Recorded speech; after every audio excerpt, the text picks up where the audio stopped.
Again, thank you both for coming. So I guess I will get started. Again, the board is encouraged to jump in whenever you have a question. And we'll start with Mr. Leavitt. Why should you be reelected? Because I've done a good job as mayor over the past 4 years. How so? Well, I think if you look at the condition of our community and our city when I took office in 2010, we were in the worst economic recession this country has seen in decades. Unemployment was at an all-time high. Businesses were closing. People were figuring out they needed to do more with less, and the city was in the same boat. Since that time, we've implemented a number of very important policies that have basically straightened out the ship, re-engineering our city government and continuing to invest strategically in important projects that move our community forward. And I think, the result of all that, probably what I would say is one of the biggest accomplishments of my tenure as mayor is that the city's credit rating improved as a result of these, frankly, fiscally conservative policies that we've implemented, starting a new savings account, getting back to savings accounts for the city, ensuring that we're accounting for depreciation in our assets, cutting where we needed to, difficult decisions, but cutting where we needed to, and the strategic investments like a new city hall building, saving taxpayers over $1 million a year. And then, thank you. Bill, Mr. Turlay, we'll move on to you. First of all, why are you running for mayor at this point in time, and then why should you be elected? Well, I'm running because of the fact that I believe that all elected officials should have a competitor in the race, and especially when there are differences of opinions and approaches and leadership traits and or visions of where to take the city and how to do it. And I think those are important things to do. So I stepped forward one late Friday afternoon on filing week because the mayor did not have an opponent, and I figured that I was well qualified. I'd been 2 years on the city council, and I'm proud of the things that I did.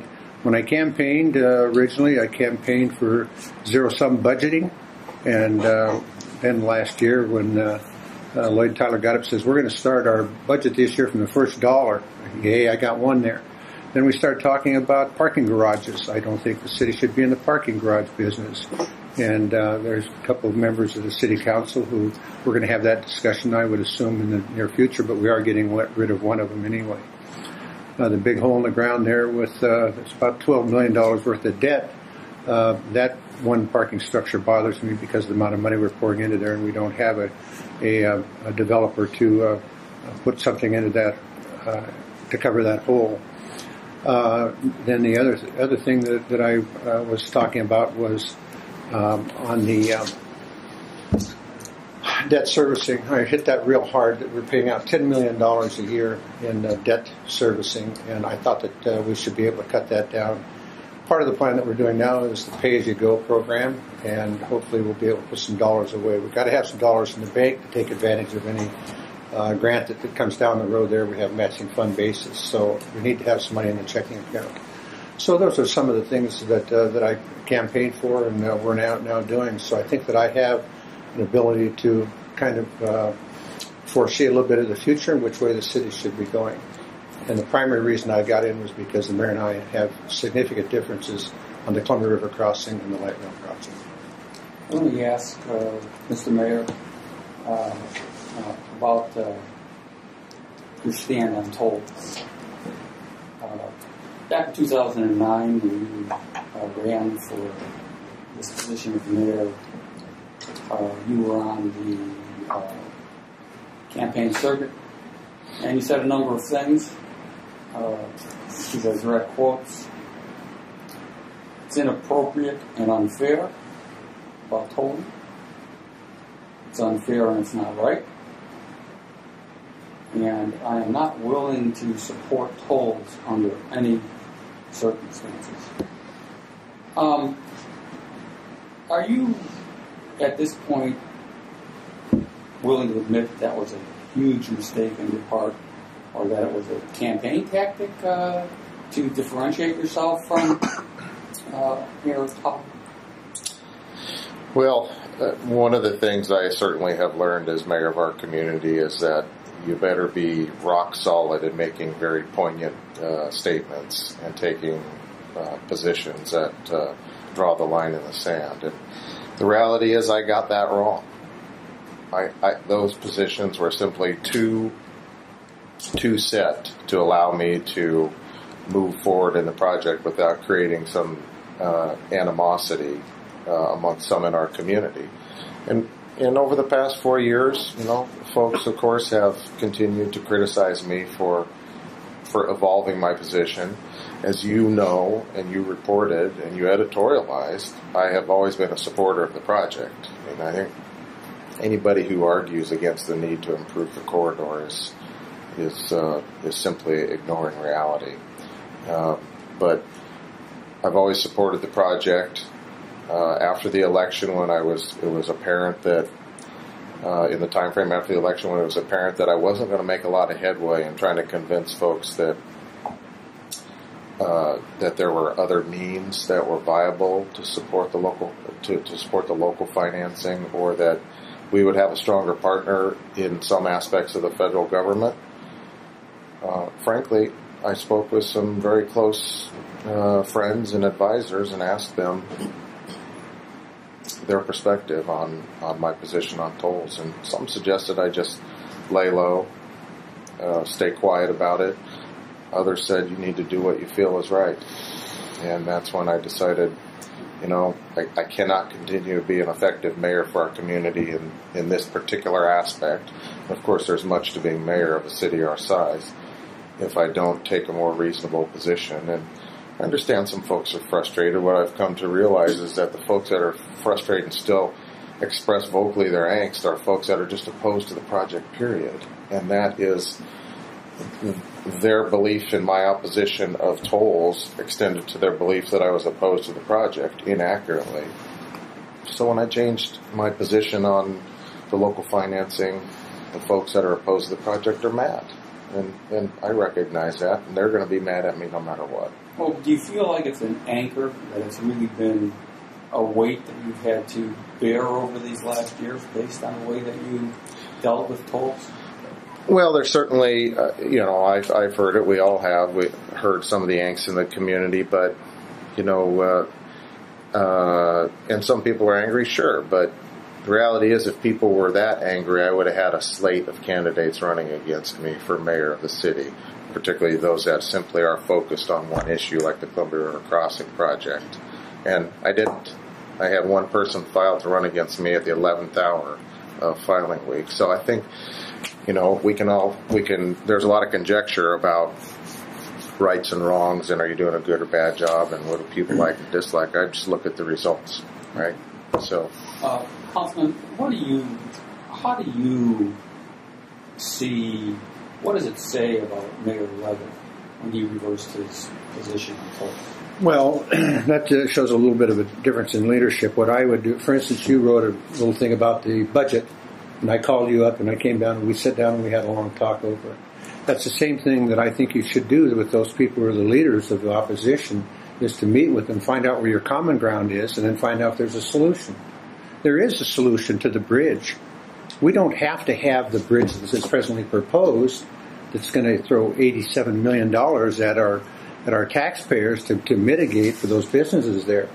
And I just happen to have a little handout here for you. It's called the Woodrow Wilson School Project, and it goes up like this, like the Morrison Street Bridge does. Well, before you get into too much detail on this, I don't want to get away from the question I actually asked you.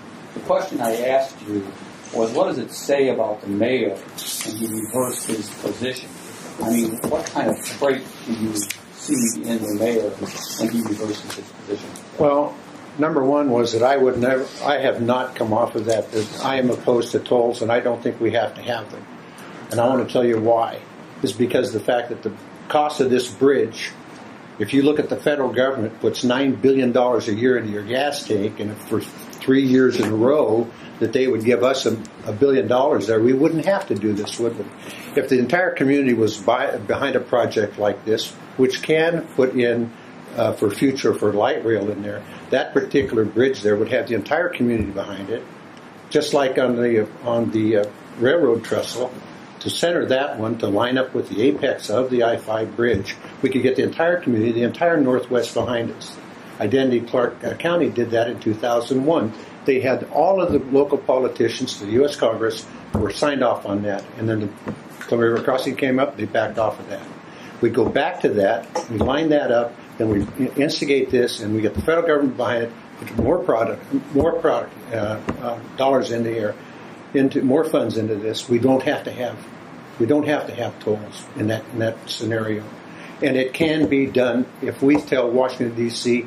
no, you don't have enough skin in the game. Get 90% in like you did on the 205 bridge. But what does it say about the man, Tim Leavitt, when he reversed his position? He gave up too easy. Okay, well, I'd like to ask you something, Mr. Turlay. Sure. When you were elected to the city, you were elected to cut wasteful spending.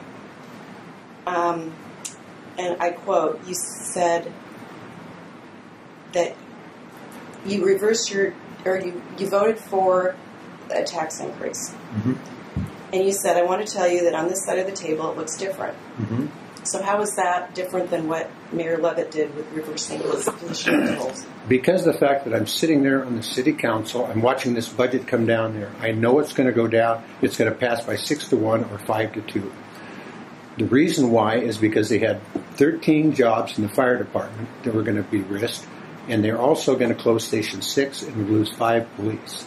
I said, if I can trade this off, so I said, I'm not going to support this. Hanson and Harris came along with that. The city manager all of a sudden pulled in money from Fire District 5.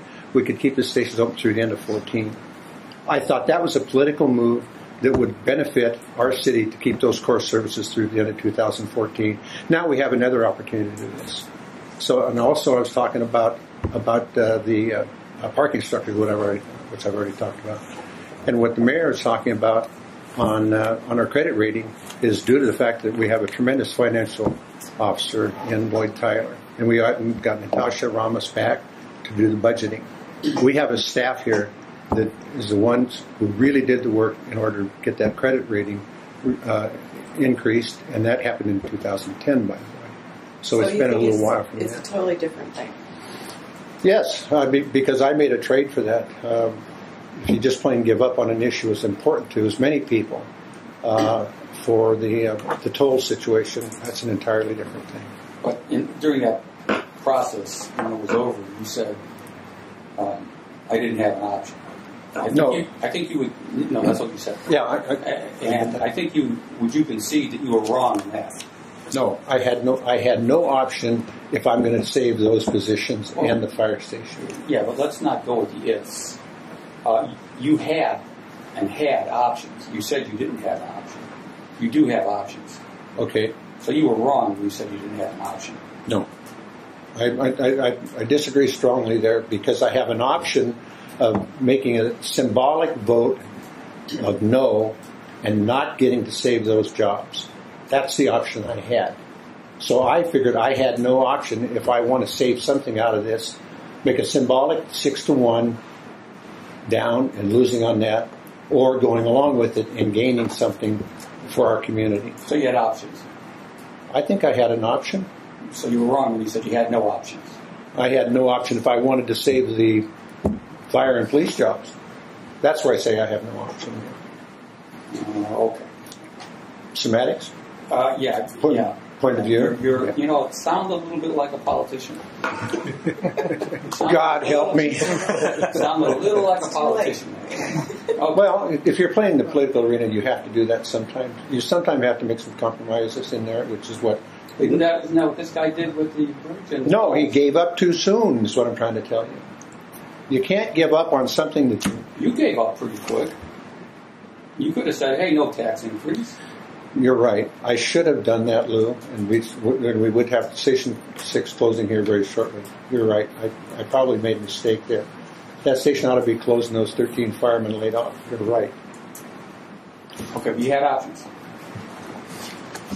Well, I appreciate the question, Jody. And you know, Mr. Turlay hasn't really pounded this as a campaign issue. His supporters have. I mean, you've probably seen this piece that came out, since I think it was an insert in the paper, actually. But you have to actually take a step back, and I don't want to harp on this, because my opponent actually made a statement on the day of his swearing in that was contrary to his platform.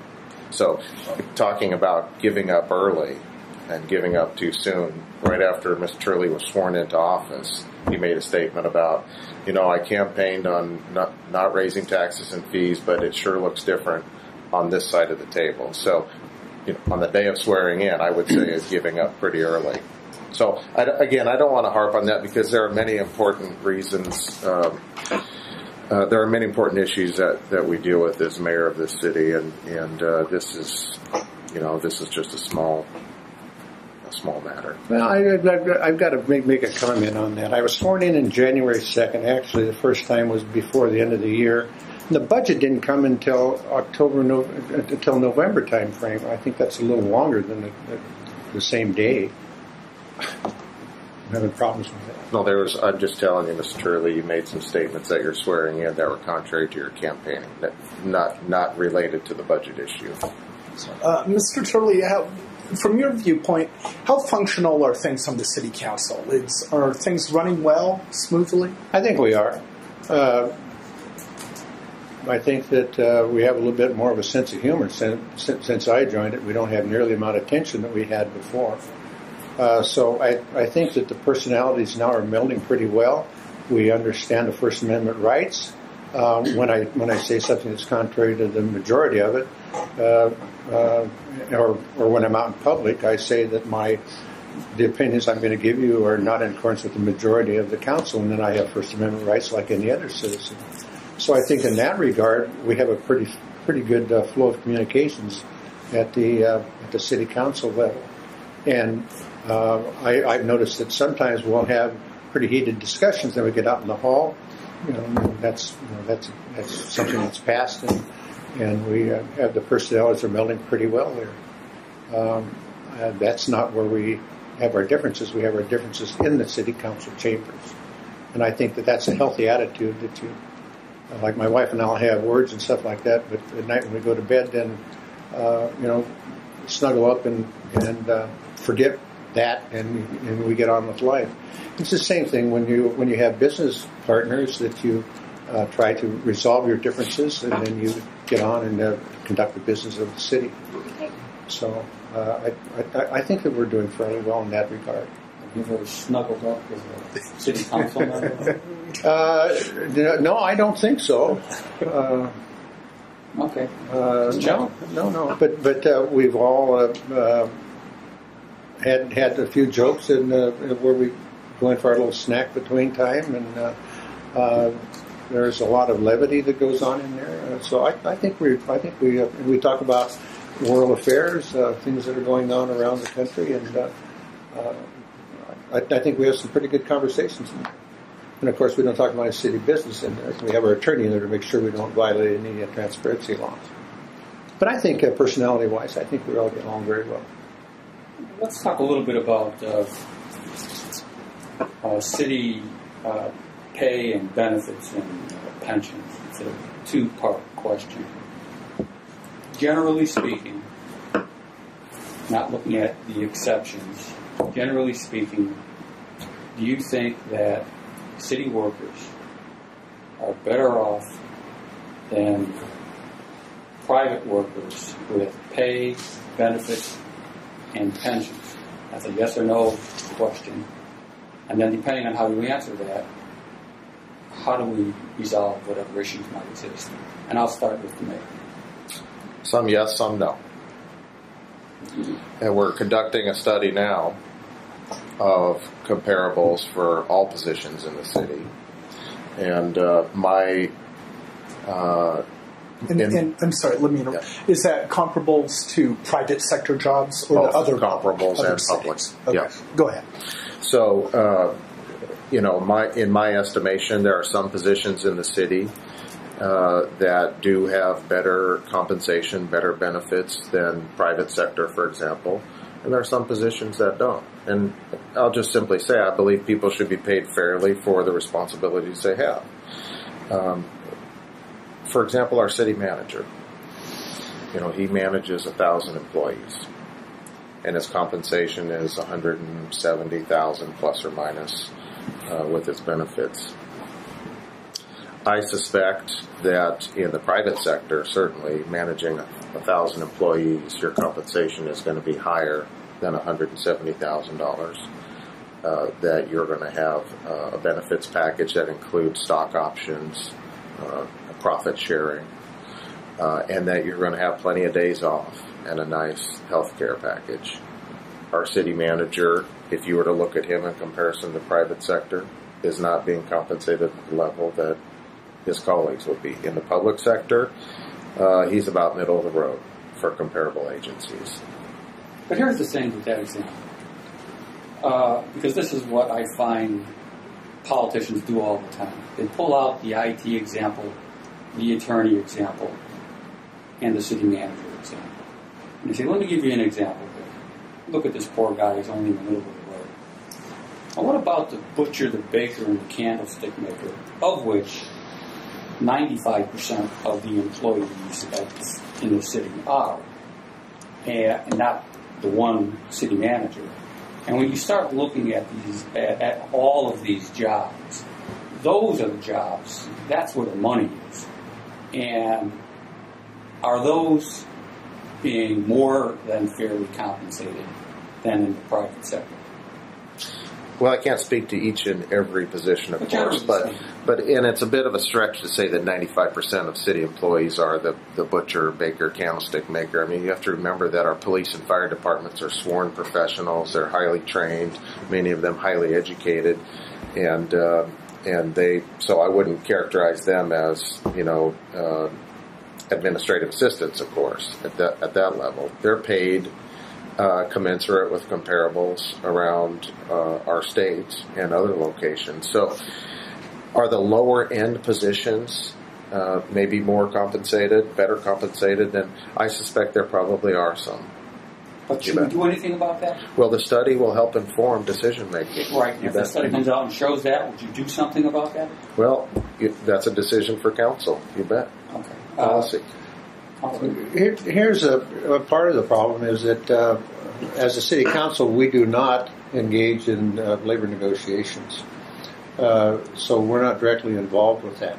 And part of it, for instance, the Columbian ran an article here a while ago about it, the cost of training of a police officer, something like $65,000, and that's an investment in the person that we hire.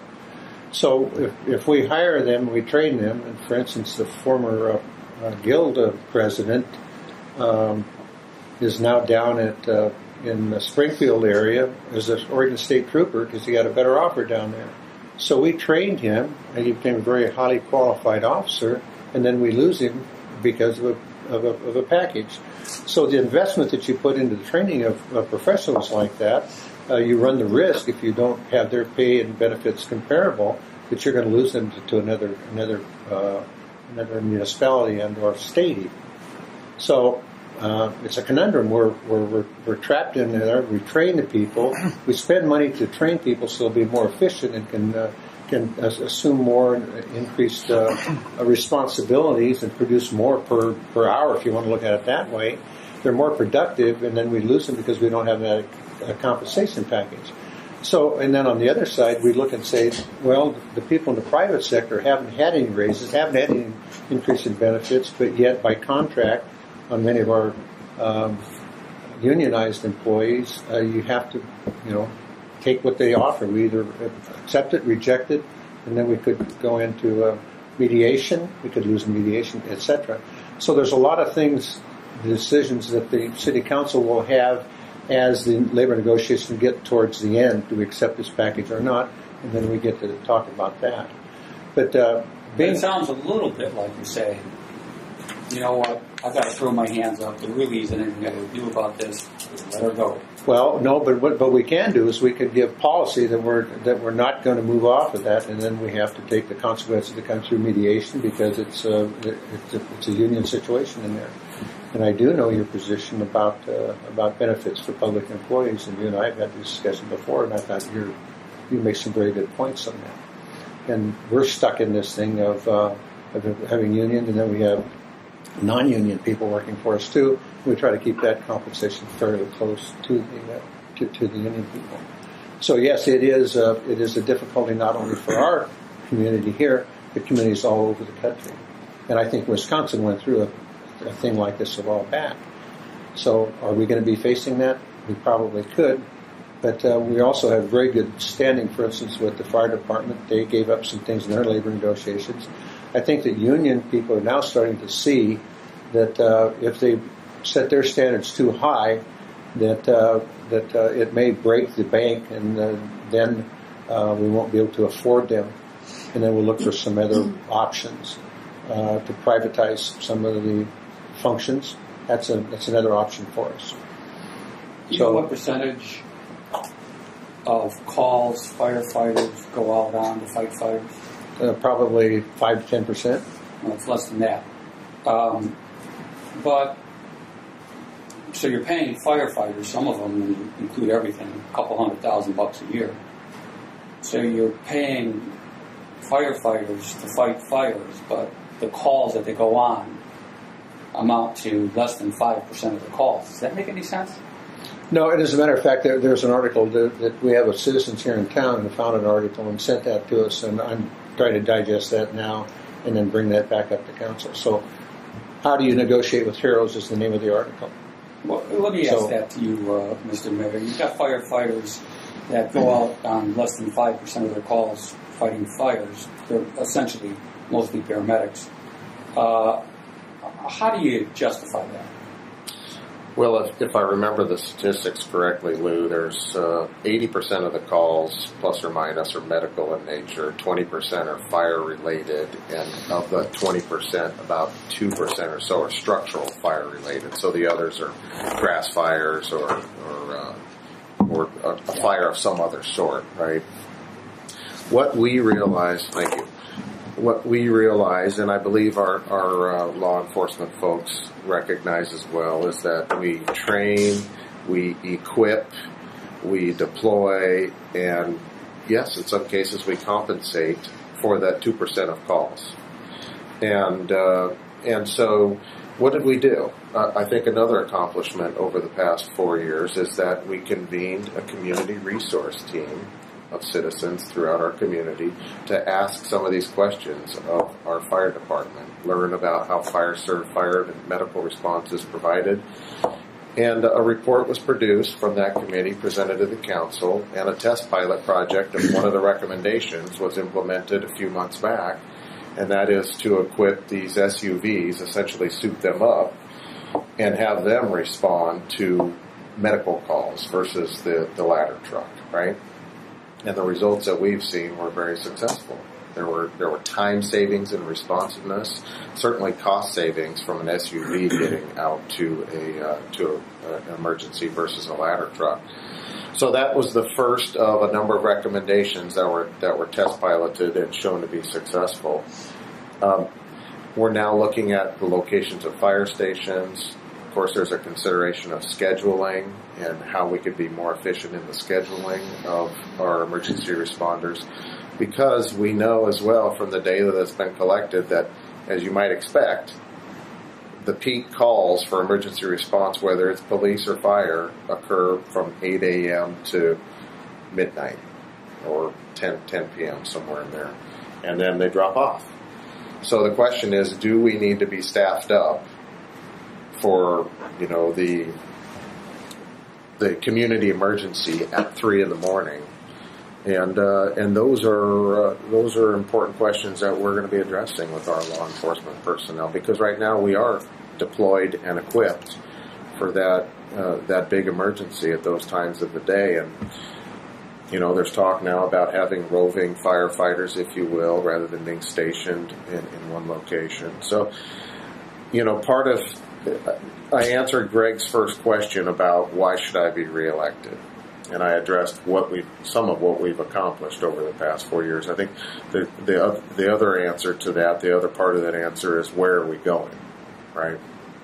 And where are we going as we're dialing in on some of these issues, efficiencies, how we can better deliver service to our community, how we can improve the outcomes, how we're strengthening relations, at least in the city, with our partners that want to cooperate with us, whether it's other agencies in the county or across the river.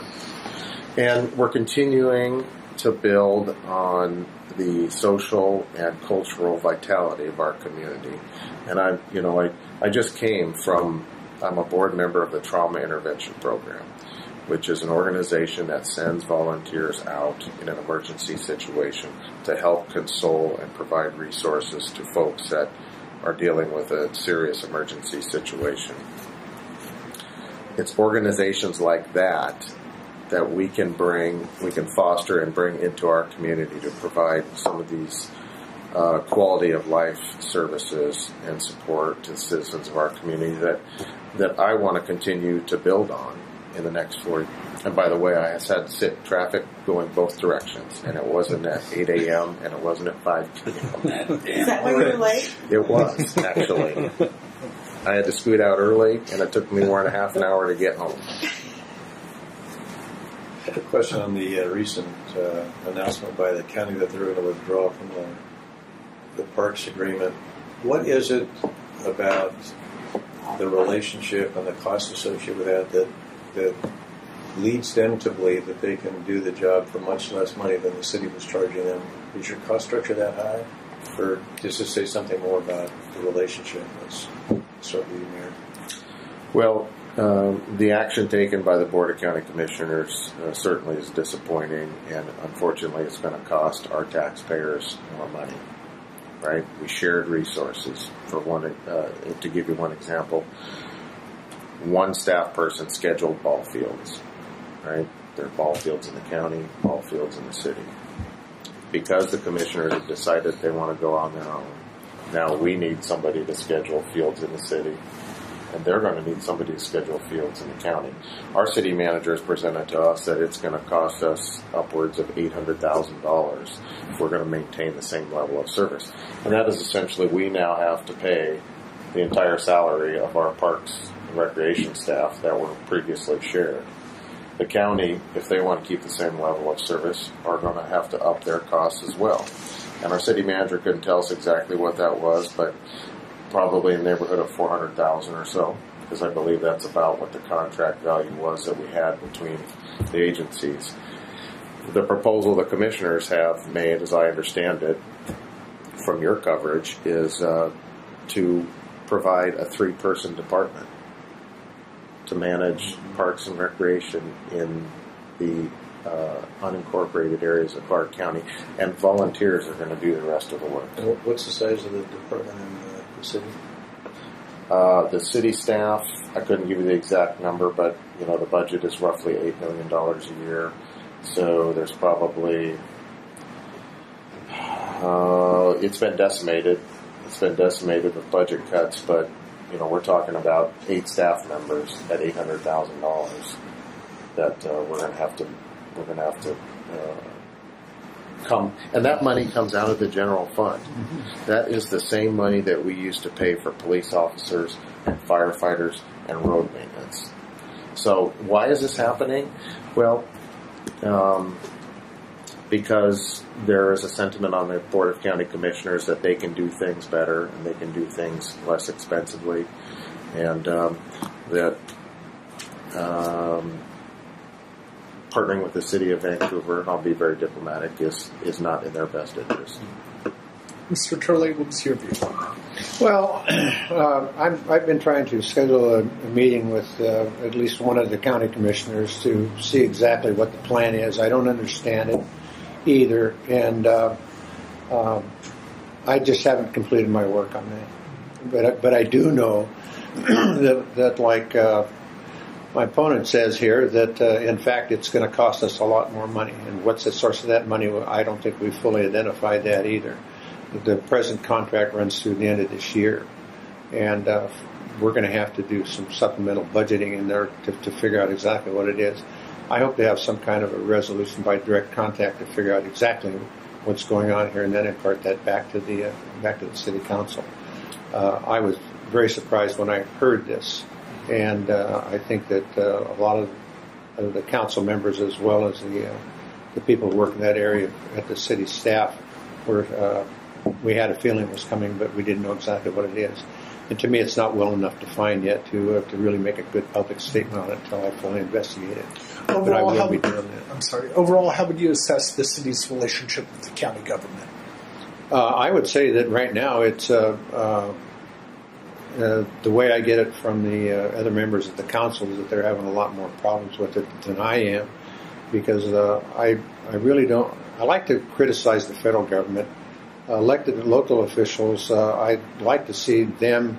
They are elected. They're responsible to their own voting base and the people who they serve, and I think that will wash out. As you know, we have the freeholder elections are coming up. I think that'll define it to see how they do in there. I'm not about ready to make comments about what I think about the county government. I'd like to try to work those things out. I believe in direct contact to try to sit down and negotiate these kind of things out of the public eye.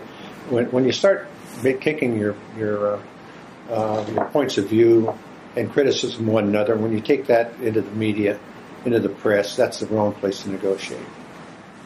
Then you lock yourself into positions you may not be able to back out of.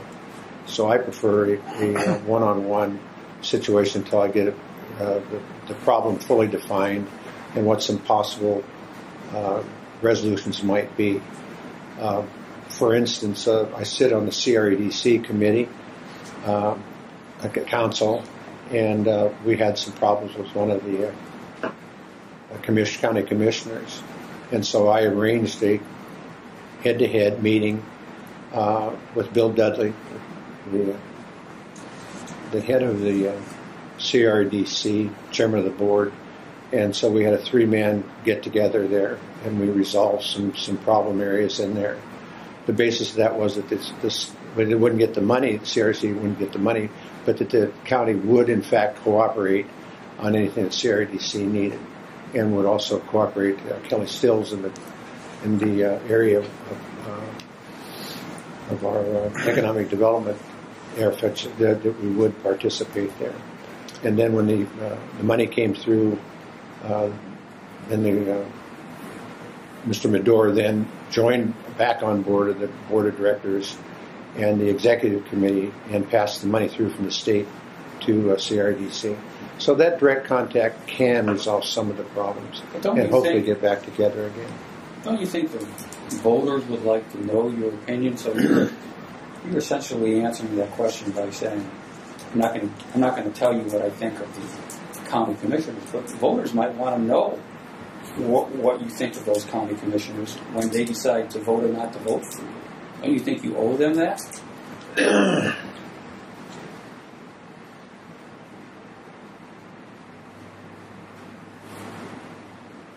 I think that I can do better work by trying to get the parties working together again.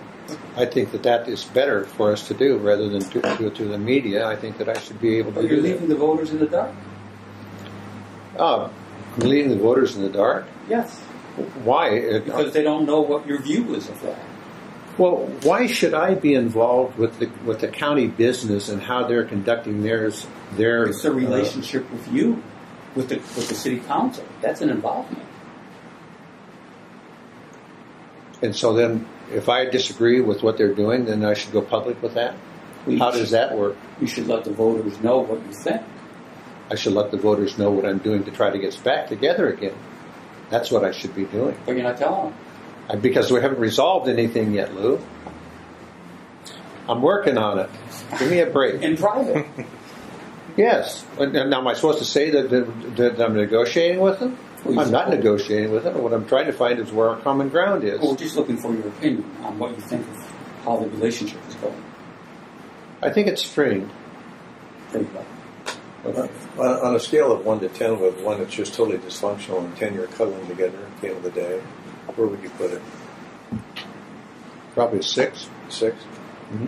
So some other people would probably show it lower. But I think there's a lot of common ground that we can work on. Where would you put it?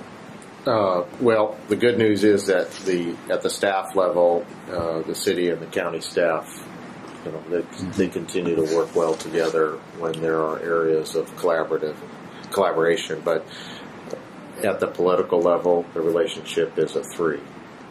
And the relationship is a 3 because Commissioner Steve Stewart is doing all he can to try to maintain a relationship with the city. And I don't. This is not conjecture by any means. You guys have covered it. The actions coming out of the Board of County Commissioners since January 1, and even prior to, with activity behind the scenes by the newest commissioner, have been detrimental to not only the city of Vancouver but to the broader community. You start with CREDC. I mean, let's be clear. The county yanked its money, and the claim was either you remove, I should say the request, or demand is probably the more appropriate word. The demand was you remove support of CRC, and we'll give you your money back. Well, fortunately, CREDC said no. Well, then, when it was learned that the county commissioners are the organization, the elected body that approves of the state EDO money, and the threat was made, we're going to pull that money too, that would have had an entirely destabilizing effect on CREDC, the Regional Economic Development Public-Private Partnership in this community. And, hardball in me would have said, tell them to buzz off. We'll figure out how to do it without them, because that's blackmail. The board took a different direction. So you have CREDC right out of the gate, the Humane Society, demanding to see the wages and compensation package for every employee at the Humane Society in order to decide whether or not to approve of a contract, with the potential that if the contract didn't come through, that somehow stray animals were going to be handled some other way here in our county. We've talked about Vancouver Parks and Rec C-Tran. We have 2 Board of County Commissioners, 2 members of that board that are trying to thwart Vancouver's vision for the 4th Plane Corridor, a vision that was developed through outreach and involvement from our community, our business leadership, the folks that live in the 4th Plane Corridor, and Commissioner Medora and Milky have done nothing but try to stop that important investment, public infrastructure investment in that corridor. And it makes sound financial sense to do it, which is what is ironic. And then, of course, the Columbia River Crossing project. So, as mayor of this city, I take exception to other organizations that are taking actions that are to the detriment of the quality of life and our ability to provide the services that our community deserves and desires. And Board of County Commissioners right now seem hell-bent on impacting our ability to do that. Is there a single thing that you can think of that you could do differently going forward that would change the relationship for the better?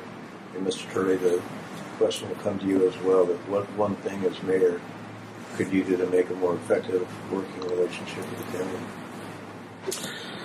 Well, that's a very good question, Doug. As mayor of our city, and frankly, as a trained professional engineer, my decision making is based on factual information and data, and I don't do well in grandstanding and pontificating and the negotiating of politics that sometimes I think is not productive. And I don't know that I could do much more with somebody like Commissioner Medora who resorts to Facebook to lambaste us. I mean, Mr. Turlay made a good point about airing your dirty laundry and taking on other elected officials. I mean, he uses his Facebook. In fact, as I understand it, just this morning he was quoting biblical passages about excising retribution on those that have advanced the funding package for operations and maintenance of light rail. I didn't see it personally. This came secondhand, and I see a head nodding back here. But, how do you work collaboratively with somebody like that. When the microphone and the camera is on and the public is watching, it's all smiles and we got to do well together. But the Facebook tears into other elected officials and his own colleagues, Commissioner Stewart. So, we're a big city. We're the second largest city in the metro area, and we need professionals in elected positions that are going to behave professionally. And this kind of playground mentality is difficult to work with. And I'm certainly, if you have a suggestion on the way that I could work better in that environment, I'm all ears. Maybe Mr. Turlay has. Well, I have a question here, Tim. Have you ever sat down and had coffee with Dave Medora? I have had interactions with David Medora since before he became an elected official. It's not the question. Since he has been in the three that you've given, have you ever sit down and discussed the problems and the differences that you had? Have not had a coffee meeting with Commissioner Medora. Okay. And neither have I had a coffee meeting with Commissioner Milkey. I had plenty of interaction with Commissioner Bolt and Commissioner Morris and Commissioner Stewart. But it's difficult for me, frankly, to want to sit down with somebody who, is blasting you in the public through other avenues of communication. See, that's exactly the person I want to meet, and I want to sit down and I want to talk to him. Have you had coffee with him? Pardon me? Have you had coffee with Medora? Yes, I have, as a matter of fact. And he's told me I was wrong, and I told him he was right, or that I was right, and we had that discussion, and we left there with a good exchange of ideas. For instance, on the CREDC, the reason that he was giving, that Bill Dudley was trying to convince him to come back into the CREDC, in which he did after the state funds came down, and then he came back on the board. So he's now on the board in the executive committee. So, I was trying to convince Mr. Medora that it was best for him to try to operate on the inside of the organization than be on the outside and criticizing it. And he saw the benefit of doing that, and so then he has come back in now. So he attends the early morning meetings, I might add. 7 and 7:30 are not my best hours. But the whole point of this is that a lot of times you can find common ground to work on, and I keep beating that one because that is how we find out, well, maybe we have to compromise a little bit in here and maybe we can. But if you don't make the attempt, then how do you know it's not going to work unless you really try?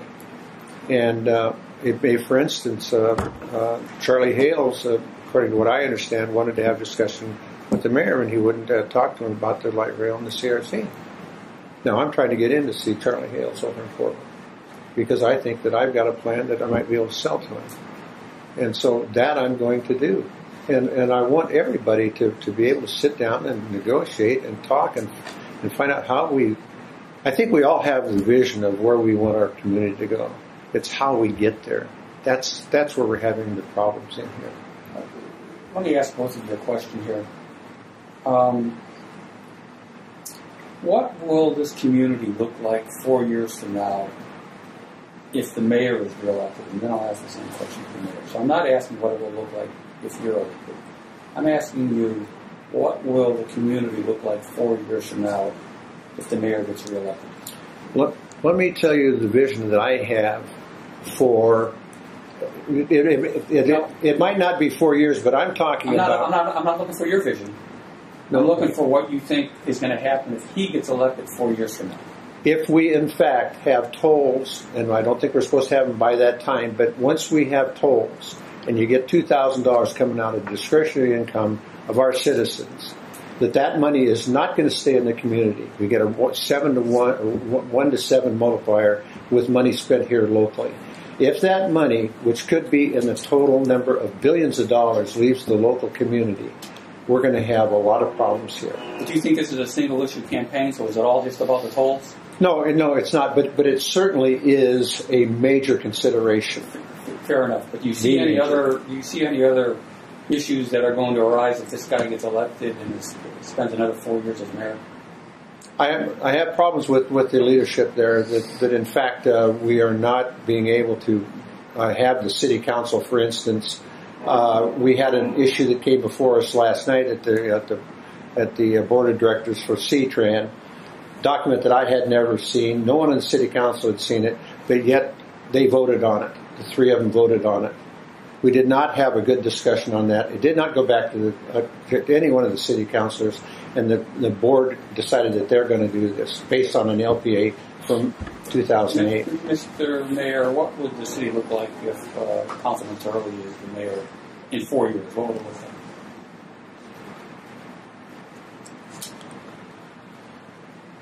Well, candidly, I would suspect that the city council, if my colleague alone is elected to mayor of our city, and some of the other folks that are on this flyer are not, then I suspect that we will have a mayor that is largely in disagreement with the majority of the council.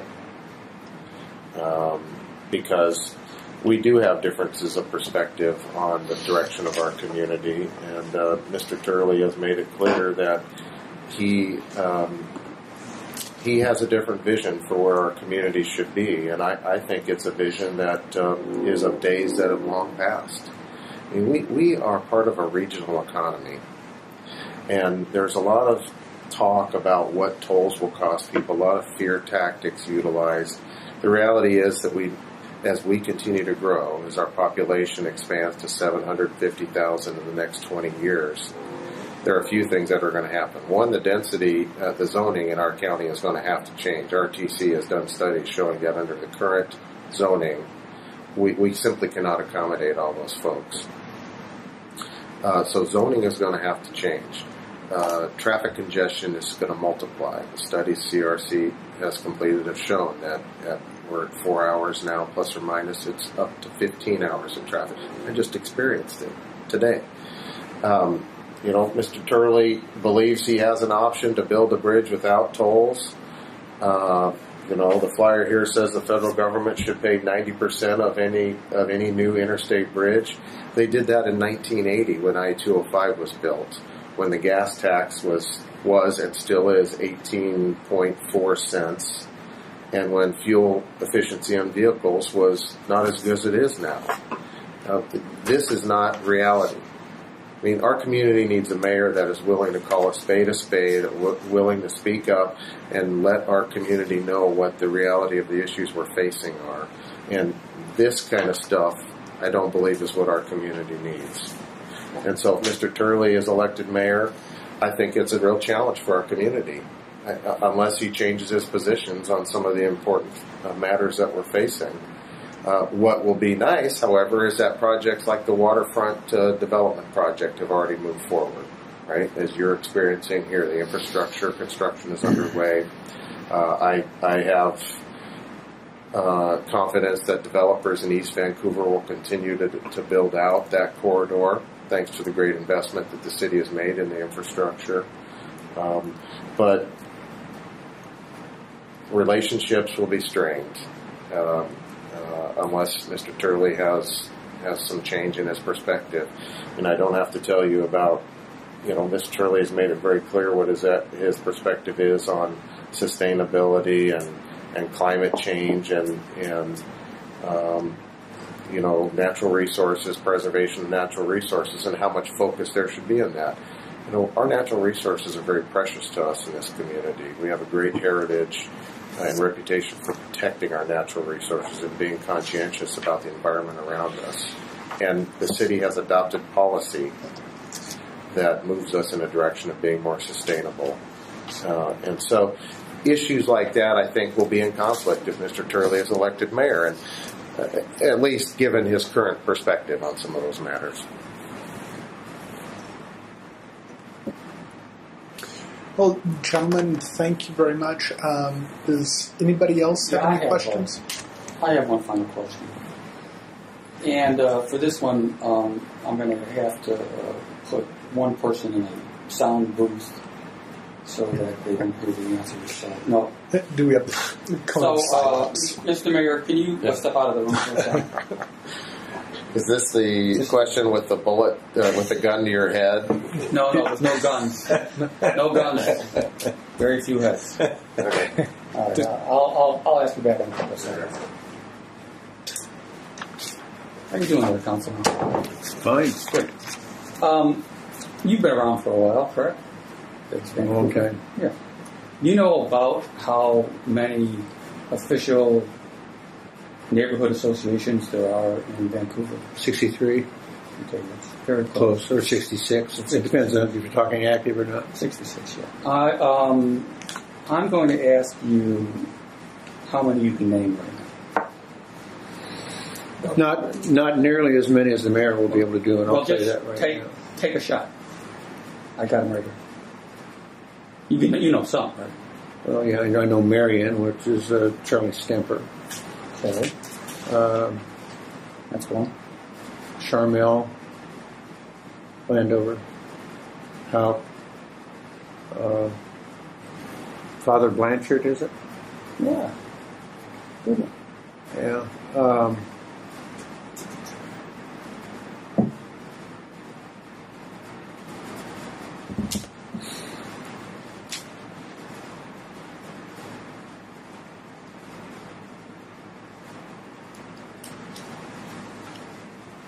Cascade Park, East Cascade,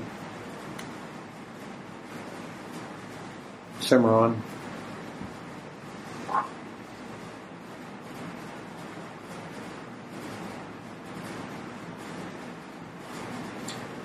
I could probably struggle for a few more. I'll give you 2 bonus even though you didn't say anything.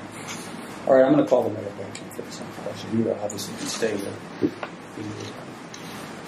They'll kill me on this one. Mr. Mayor?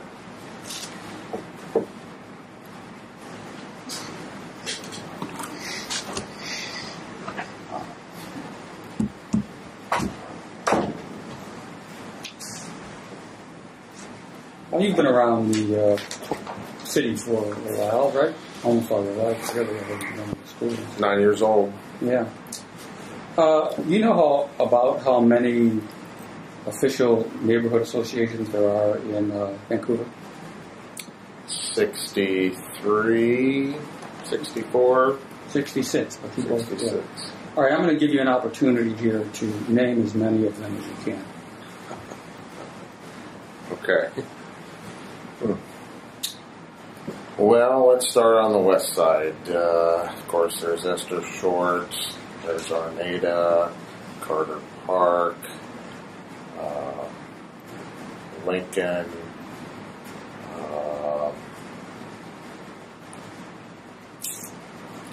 folks north of Lincoln are escaping me at the moment, but then we go into Rose Village, and of course, Old Evergreen Highway, East Evergreen Highway, Riverside, Harney Heights,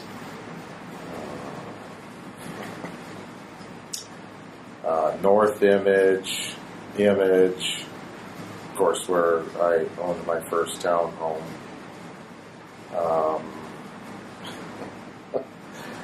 Keep going? Oh, yeah. Okay. Furcrest, Fisher's Landing, Fisher's,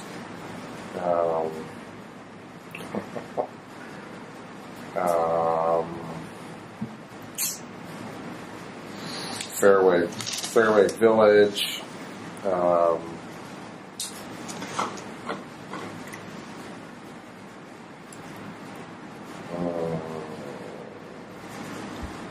I feel bad about the folks north of Lincoln because they want to have a candidates for them, and now the name of the neighborhood's on the tip of my tongue.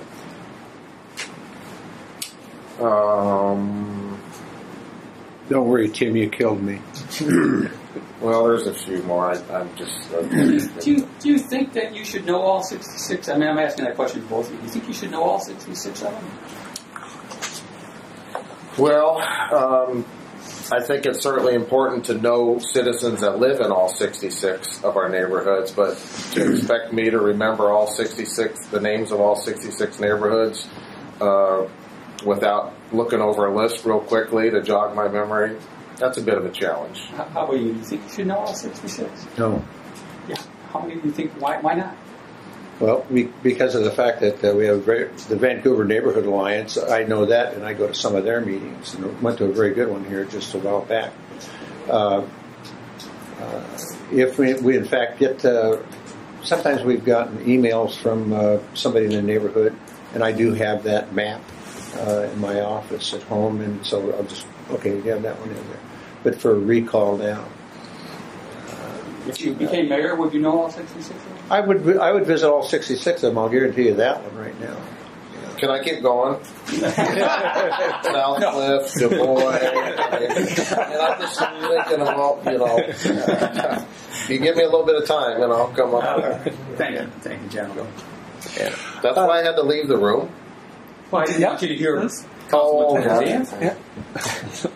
Well, I probably would. Next time we'll have the cone of silence to come down. Thank you. I think, does anybody else have any questions? Gentlemen, thank you very much for coming in. We appreciate your time and your insight, and good luck to both of you. Thank you. It's always a pleasure. And on this thing, you don't know until you try. That's right. Good to see you. Yeah, good to see you.